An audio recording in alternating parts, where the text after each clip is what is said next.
అందరికి పిండి పట్టించుకొచ్చి అయితే అప్పలు చేద్దామని పిండి పట్టించుకొచ్చి వారం రోజులు అవుతుంది. ఇక గ్యాస్ ప్రాబ్లం అయిపోయింది కదా, చేద్దాం అనుకున్నా. ఈ లోపే నాకు గ్యాస్ సిలిండర్ అయిపోయింది, ఒకటే సిలిండర్ ఉందనమాట.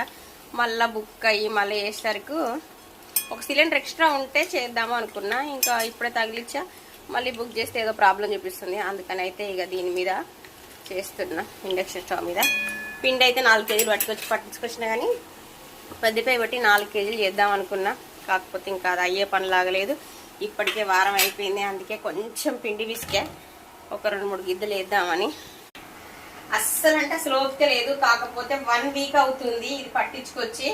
ఇక నా బిడ్డ ఇక చేస్తావా చేయవా అని ఇక అంటుందని అస్సలు అంటే అసలు ఓపిక లేకున్నా కూడా ఇప్పటికిప్పుడు మొదలు పెట్టి ఎంత ఒక 1/2 కేజీ అంత పిండి విసికారనమాట. ఇక అవి కూడా ట్రయల్కే అయిపోయినాయి.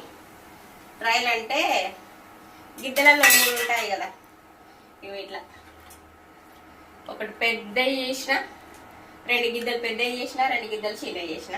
కథ ఇంకా పిండి అయిపోయింది. పిండి అయిపోయింది అనమాట. ఇట్లా మా అమ్మ అయితే ఎప్పటికప్పుడు పట్టించుకొచ్చి పిల్లలకు మస్తు చేసి పెట్టేది. నేనైతే అట్లా చేస్తలేను. కానీ ఎంతసేపు వంట ఎన్ని ఆర్డర్స్ వచ్చినా చేయాలనిపిస్తుంది. కానీ ఇలాంటి మనకి ఇంట్లో చేసుకోవాలంటే మాత్రం టైం కుదరదు. రేపు అని కూడా 1 వీక్ అవుతుంది అనమాట. ఇక నా బిడ్డ చాలా డిసప్పాయింట్ అయిపోయింది. అందుకోసం ఇప్పటికిప్పుడు అసలు అంటే అసలు ఓపిక లేకుండా చేస్తున్నాను. నా అప్పలు ఎలా ఉన్నాయో కామెంట్ చేసేయండి. Bye bye.